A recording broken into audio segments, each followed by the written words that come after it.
What is up, ladies and gentlemen, boys and girls? It's your boy Goblin, and today we're back in Struggle Studios making another banger. It's the Smoke Shop Sheriff, and I've walked out of the smoke shop with what is, in my opinion, the worst thing I could possibly get my hands on. Now, I hope you guys enjoy this one. Drop a like if you do. First and foremost, there's two things I want to say. A, if you didn't see last week's video talking about the opioid vape, please go watch that before you see this because it's going to give a lot of background info. And B, if you're just here because you're mad at me, you know exactly what group I'm talking to. All I'm going to say is wait until the end of the video before you leave a comment, because I think your perspective on this whole situation is about to change very quickly. I've received some inside information from someone who has described themselves as one of the founding fathers of the 7-0 industry, and in the message that I'm about to share with you guys, he incriminated himself and the entire industry very, very heavily in a message that I think his lawyer would probably put a hit on him for. So I'm not really going to waste too much time here, but before I show you guys that message, I need to get a little info out about what is 7-0 and what am I talking about here? For those of you guys who don't want to go watch last week's video, 7-0 is the newest smoke shop craze, and it's not like the other ones because this is a very, very addictive opioid, and the companies that are selling these products to you and the smoke shops that are selling them to you are not properly warning you about what this product really can do to you, which is why I'm here today trying to do exactly that. So I hope you guys enjoyed this video. Drop a like if you do, and if you were ever considering going out and trying this product, trying 7-0, I highly suggest you stay to the end of this video before you make that decision. Now, briefly, what exactly is 7-0? Well, 7-0 is short for 7-hydroxymitragynine, and it's a kratom alkaloid. However, it's very important to stress this is not the same thing as kratom. 7-0 products are absolutely not kratom. Yes, this is an active ingredient found in kratom. However, that does not mean that this is the same thing as going and buying kratom powder or even going and buying a kratom extract shot. They are still different than this. I will show you why later in the video, but it's very important to stress that because kratom users, I get where you're coming from. I understand that kratom itself has very many benefits for opiate addicts who are trying to wean themselves off, okay? This, in my opinion, is the opposite. I've seen a lot of comments saying, well, Goblin, 7-0 is amazing for opiate addicts who are trying to recover and wean themselves off. And the problem is, whereas kratom is a legitimate step down from opiates, in my opinion, this is just replacing one addiction with another. This is like showing up at your homie's house and saying, yo, bro, I quit oxys, I do perks now. All right, dude, congratulations. You're sure as hell not sober, though, and you're definitely not getting sober anytime soon. Now, let me show you one of the absolute worst messages I think I could have possibly received. Let's go over to my desk. Now, last week, after I made my video, pretty much within hours after releasing it, I got hit up by a good friend of mine who said that he has a connection in the 7-0 industry, particularly a connection at one of the leading brands in the space. And initially, he told me that this person he was connected to wanted to talk to me kind of off the record. He had some, I guess the best way to put it is beans that he wanted to spill, right? And initially, I was pretty open to him talking to me off the record. I was, looking forward to getting some more information about 7-0. However, he proceeded to send me a text message that I'm just going to be upfront was way too egregious for me to go any further. There was no conversation to be had after I read this text message. You're about to understand what I mean. Let's just go ahead and pull it up. Now, the following day, I received this text message, and initially, I didn't have this number saved under a contact. I wrote the company name just to protect the actual person's phone number, and in this message, this anonymous individual said, I want to have a real conversation with you about the 7-0 industry.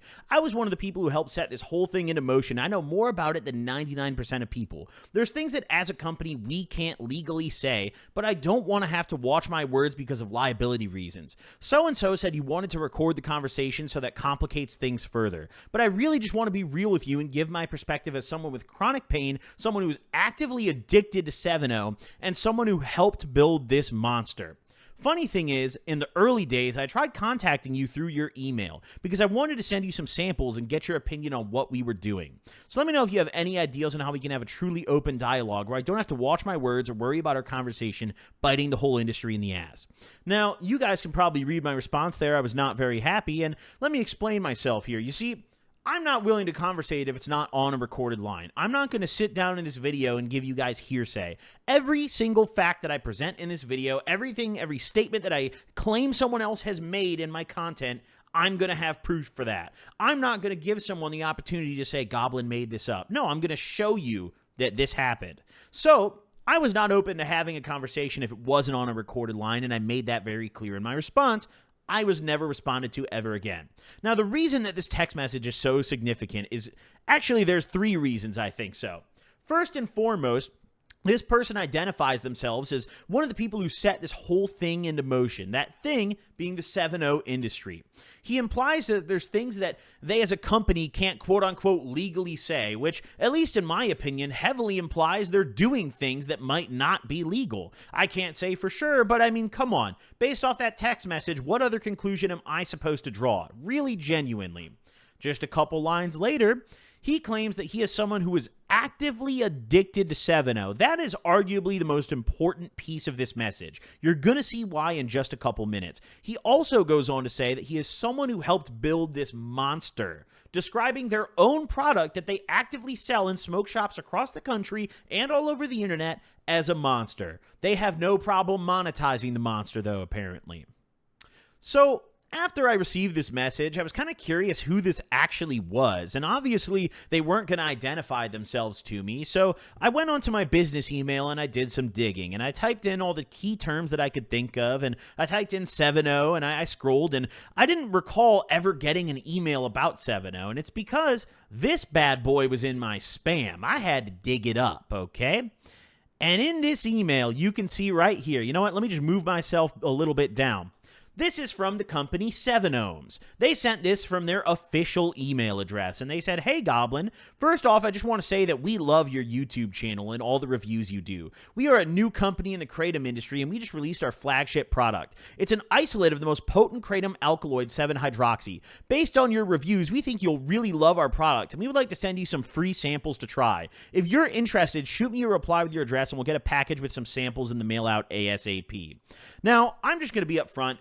When I saw this message, I got very mad very quickly for one reason. They had the nerve to send an email to someone who is very publicly a recovering drug addict and offer me a drug that they fully know is very addictive and will activate my opioid receptors, and then chose to not warn me about it whatsoever. Just like, "Hey man, you want to try a sample of this? We'd love to give it to you to try, man. We really hope you like it." Knowing damn well that there's a very good chance that I'd probably be hooked out of my mind on this shit. So once I found this email, I got a lot more angry, and I decided I'm going to do some more research on this company. First and foremost, what's the deal with this industry, and what's the deal with the warning labels on the packages? Because as you guys just saw, we just had a founding member of one of the leading brands in the space claim that they themselves are addicted to this substance. So surely you would think they have to be warning people about this addictive potential, right? Well, let's take a look at this article I found on the Tampa Bay Times. Now, this article was published in December of 2023, right around when this email was sent to me. And this article, front and center, the very first brand they talk about is 7ohms, the exact people that reached out to me.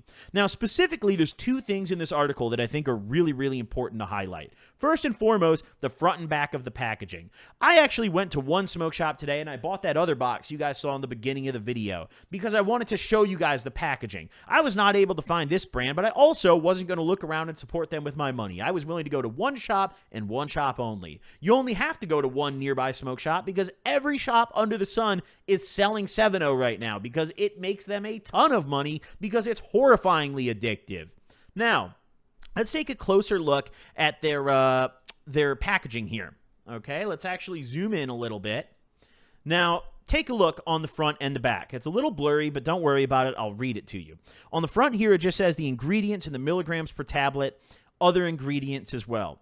On the back side here, it says not for sale to minors, keep out of reach of children. Product contains naturally occurring plant compounds from kratom. The directions, okay? Consult with a healthcare provider to determine if this product is right for you, and if so, how to use it safely. May cause discomfort. Always start with a lower dose and increase as needed. Do you notice something missing on here? I haven't seen any sort of addiction warning on here yet. Let's read a little further. Disclaimer. Surely here it is, right? By using this product, you assume full responsibility for any adverse events and or health complications that may result from its use. Manufacturer or reseller assumes no responsibility for the misuse of this product. This product has not been evaluated by the FDA. For full disclaimer warning, visit our website. And then distributor info. I don't even think I saw the word addiction on the package on either side of it. Yet one of the founding members of the company is reaching out to me telling me that he is addicted to it right now and describes it as a monster. It's a monster because the companies in this space are willingly allowing it to be that way.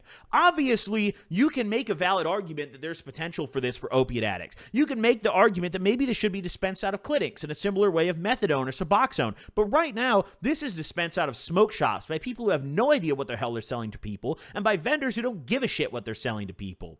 Now, I'm not done yet, ladies and gentlemen.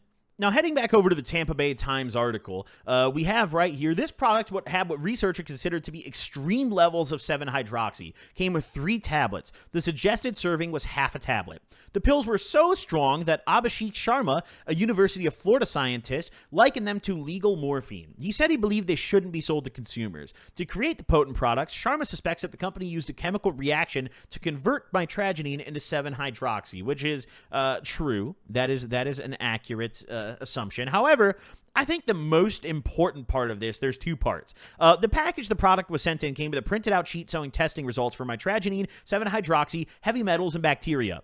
A section of the report showing who ordered the results was blacked out. So they're modifying test results, which is not a good start. On top of that, I think the bottom line here is very telling because I got the same exact response when I told them that it was going to be a recorded line. It says here, a representative for 7-Ohms hung up on a reporter when reached by phone. The company did not respond to multiple interview requests sent by text and email. These people like to ignore any inquiries, okay? They like to play, feign ignorance, okay? There's something in court called plausible deniability, okay? And what that is even if you've broken a law or done a no-no, if you can go to court and present to the judge that you plausibly were not aware that you were doing this and you were acting in your best faith, there's a decent chance you can get away with it.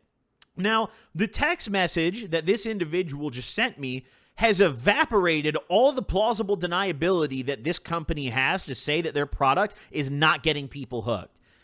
I'm going to imagine they're going to be in some deep fucking shit pretty soon, but I want to stress and really clarify that this is not just about this one brand. Every single brand in the space seems to be a bad actor at this point. And honest to God, after showing y'all what I'm about to show you, and after reviewing and researching, I think this company might actually be one of the better actors in the space, as terrifying as that might actually be. Let me show you why. Now, before I actually show you guys some of the even worse actors in this space, we're going to take a look at a video that was submitted to me by a viewer. And by the way, I just want to say I really appreciate all of you guys sending me all this information to prepare for this video, okay? This is from a website that is seeming to bring some awareness about 7-0. And this is an excerpt from an interview with Dr. Chris McCurdy, PhD. He's a professor of medical chemistry at the University of Florida. And he is one of the world's foremost experts on kratom, allegedly, according to this website. Now, let's listen to this video because there's a couple really important things that I heard here. And one of the most addictive alkaloids in kratom, 7-hydroxymitragynine, or 7-OH, is flooding the market. We've learned that mitragynine has this unique pharmacology. It doesn't activate opioid receptors fully. Its metabolite, 7-hydroxy, does. That's an important distinction right there, because the mitragynine that he's talking about, I know I'm mispronouncing it. I just heard him say it the right way, but whatever. For the sake of the video, the mitragynine that he's referring to is primarily what you're finding in the kratom leaf, okay? It's not the same thing as the 7-0 products. You're not getting high on the mitragynine in the 7-0 products, okay? So that's an important distinction because he says that 7-0 activates the opioid receptors in a way that the mitragynine does not, okay? Let's keep listening in. Chemically, mitragynine is the most abundant alkaloid in kratom. 7-hydroxymitragynine, while sharing a similar structure, has crucial differences. 7-OH features an additional oxygen atom binded to a hydrogen atom at the 7th position of the molecule, which has a profound impact on its pharmacological profile. So I think an important thing here, for those of you stoners out there watching the video, a good way for you guys to understand this is 7.0 seems to be to Kratom what Delta 8 is to cannabis. And what I mean by that is Delta 8 is found in trace amounts naturally in cannabis plants, the same way that 7.0 is found in trace amounts naturally in the Kratom plant. However, these products are created by synthesizing, creating a synthetic chemical reaction to create more of that chemical than you can naturally harvest in a realistic manner. So Delta 8 carts, for example, they're not like produced all naturally. That Delta 8 is synthesized. Same thing is occurring with 7.0 products, okay? That's, at least in my brain, an easy comparison to make for these, okay? All right, let's keep it rolling, though. It enhances 7-hydroxymetragenine's binding affinity to opioid receptors in the brain, making it significantly more potent and addictive than metragenine alone. We've called it a legal morphine because it is actually only interacting with opioid receptors, and it's activating them very strongly. We got rats addicted to morphine, and we simply took away their morphine and replaced it with mitragynine. They actually didn't have any interest in administering mitragynine to themselves. However, we did the same thing with 7-hydroxy, and it, boom, absolutely substituted for morphine.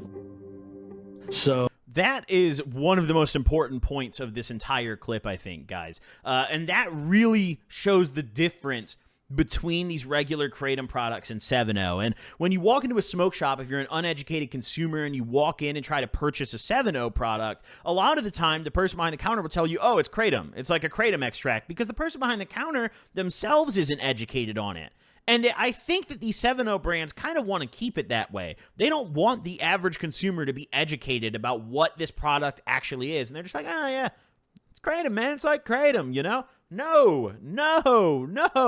Kratom users out there, stick with it. Don't graduate to 7.0. Please, I'm begging you, okay? Right here, you don't got to hear it from me. Hear it from a scientist who is calling this, quote-unquote, legal morphine, okay? We got a qualified son of a bitch saying this now. Now, we're coming up to what is probably my favorite part of this entire video, where it's time for me to show you just how egregious and terrible and predatory all of the brands in this space are. I'm going to show you how some of the most popular 7.0 products market themselves to people. Keep in mind that the most common kind of cope response to this that I see from a lot of these companies is, oh, well, we're helping opiate addicts wean themselves off and recover. I want you to ask yourself as you're watching these products that I'm about to show you, why are none of the companies marketing these products that way? Why are none of these brands advertising these as like a recovery brand? There is not one brand on the market that I can find on the internet that is out there marketing themselves as a fully recovery-oriented brand. They're very clearly targeting a specific type of consumer, and I'm going to let you guys decide what type of consumer that is. Now, we're going to start pretty light here, okay, guys? We're going to start pretty tame, okay? How would you guys like to try some Dozo Perks? Perks. That's a little weird. Perks, you guys ever heard of Perks before? I don't know. Well, that's not that bad. I mean, it just says Perks on the packaging, right? Does this remind you guys of anything? Does this, the 7-hydroxy watermelon slush? Does that label remind you guys? And it actually says here on the label, I don't know if we can zoom in any further, sippers only. It says sippers only right here on the label. Now, that's not even the only brand that's using that method of marketing, okay? We also have the Straight Heat Sippin' Syrup. Ladies and gentlemen, remember, this is a recovery product, okay? This is totally just to help people recovery. They're totally not targeting young people walking into smoke shops that want to get high, okay? Now, honestly, if what I'm showing you right now is a roller coaster, we've just reached the top of the hill. The drop is about to hit, and it's a 90-degree drop, okay? Here are some of my personal favorite brands on the internet. How about Roxy? These guys don't give a fuck. They didn't even try to rename. They're like, fuck it, dude. What about Roxy? Just call it Roxy, dude. That looks good to me. We have our wonderful flavor selection. Look, dude, 3 different flavors of Roxy's. How about Pressed? What does that look like to you, ladies and gentlemen? That blue pea pill. Does that look familiar? Some of you guys might be arguing, well, I mean, there's a lot of things out there that resemble other things. And to that I say, please let me show you what their branding previously was before they changed it. Ladies and gentlemen, I ask you once again, what type of consumer are all of these brands targeting? All of them. I implore you, after you're done with this video, go look up the other brands I didn't show you in this video. You're going to realize pretty quickly I didn't leave out other brands that look good to make a point. I left out the less hilariously, comically awful brands, okay? There is so much out there that is just predatory, targeting the absolute most vulnerable consumer here, okay? Now, the next one I'm about to show you is the one that I'm probably the most angry about, because the rest of these products are straight up in who they're marketing to. They're not trying to hide. This one, however, made me very, very angry when I found it. This is an official Cheech & Chong product on their official website. This is not sold through a third-party distributor. And you know what the worst part about this is they were really clearly marketing this in a very deceptive manner, and I think clearly targeting young people with the marketing. However, since I highlighted that and posted it on my Twitter, they have deleted most of that section from when you would scroll down on this product page. Unfortunately for them, I have it all screenshotted. I'm about to show it to you, but let's just see what this product looks like and what it still says. Cheech & Chong's Cosmic Ludes. Cosmic Ludes. Feel your whole body say ah with Cosmic Ludes. The ultra-potent 7.0 alkaloid gives our strongest, most euphoric full-body relaxation we've ever felt, okay? Now, I want to really, really stress that it says nowhere on this product page anything about addiction. There is no warning about taking this in moderation on this product page. I scroll all the way down. Absolutely nothing here about any of it, okay? None of that. Now, it's about to get even sweeter. Let me show you what the old product page said about this before they deleted it, probably to cover their asses, because I think the way they were marketing this opened them up to a real nasty lawsuit, potentially. Let's take a look at my screenshot here. What are Cosmic Ludes? This whole section was deleted, by the way. Cosmic Ludes are our strongest ride yet, man. Some say they're better than their namesake from 50 years back. Honestly, there's no way to tell now, but they are still pretty fun. This brand, Cheech & Chong themselves, are putting their name on a product that is trying to convince you it's the new version of QUAALUDES, directly saying on their product page that some say they're better than their namesake from 50 years back. I don't know how much egregious, blatant, and just terrible the marketing for these products can get before someone steps up and says, hey, maybe we should get rid of this fucking shit, okay? Because here's my problem, okay? This, out of all the products I've shown you today, probably targets young people the most, in my opinion. Because who is Cheech & Chong's audience?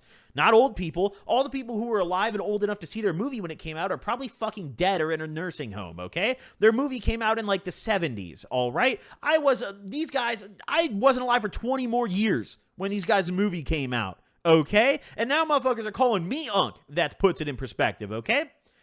Cheech & Chong are some of the most shameless grifters in the space that have absolutely no problem slapping their name on any accessory that makes them money, and this is probably the crown example of that, okay? However, that's once again not what this video is about. It's more so about the fact that these fucking cocksuckers are willing to look you dead in the eyes and say to you, wow, man, I think these fucking 7.0 tablets are better than QUAALUDES. Some might say, haha, we're not going to warn you that they're addictive, but order them now, idiot.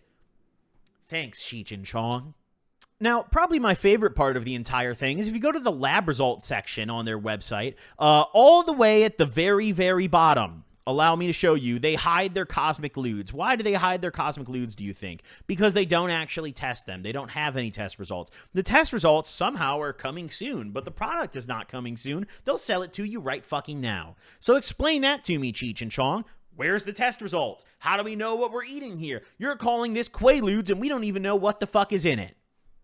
Come on now, guys. I know you're old and senile and maybe can't think straight, but I also am smart enough to know that you aren't the ones making this website. So whatever cocksucker on your team is, let's maybe fix it up a little bit. Now, you guys might notice in this video, I'm kind of pissed off. And truth be told, I'm very pissed off, okay? Because this is the exact kind of thing that my stupid younger self would have walked into a smoke shop and gotten hooked on, and this would have ruined my life. I have watched opiate addiction destroy a lot of my friends, and the thought of an uneducated consumer like my younger self walking into a smoke shop and buying this product without being fully informed on what he's consuming and getting addicted to it and developing an opiate addiction, and then eventually having to graduate from the 7-0 products, because by the way, tolerance builds for this stuff very, very quickly, and eventually you're probably going to reach that point where it's time to graduate, and then you're really in some trouble if you've never done other opiates, because let me ask this, after 7-0, what do you graduate to? If this is supposed to be the miracle substance that people are weaning themselves off with, even though it's kind of not, what are you supposed to do when you go the other direction? Now, the other concern I have is opiate addicts. Listen, I have sympathy for the opiate addict that is weaning themselves off. I really do. I wish every opiate addict who is trying to get clean the best of luck. I hope it works for all of you. And I don't care how you find that sobriety. I genuinely hope it works out for you. But the other thing here is, in my personal opinion, this is almost no better than Suboxone or Methadone, okay? This is, for an opiate addict trying to wean themselves off, you are replacing one addiction with another, just like you would be if you were on Suboxone or Methadone, okay? The problem is, opiate addicts have multiple choices to quit, okay? You have that option of Suboxone. You have that option of Methadone. You have that option of 7-0. I'm not saying that any of those options are good, okay? But you have choices. Do you know who doesn't have choices in this situation? The uneducated consumer walking into the smoke shop, developing a new opioid addiction off of this product. That is exactly who I make my content for, and that's who I made this video for. The uneducated idiot consumer. If you've watched enough of my videos, you probably know that that's fucking me, okay? That's why all the content on this channel exists, because I make all of my content through the scope of what would have helped my younger self stay safe. And I'm telling you right now, if my younger self was doing drugs and alive in 2025 instead of when I was a decade ago, I would have overdosed and died.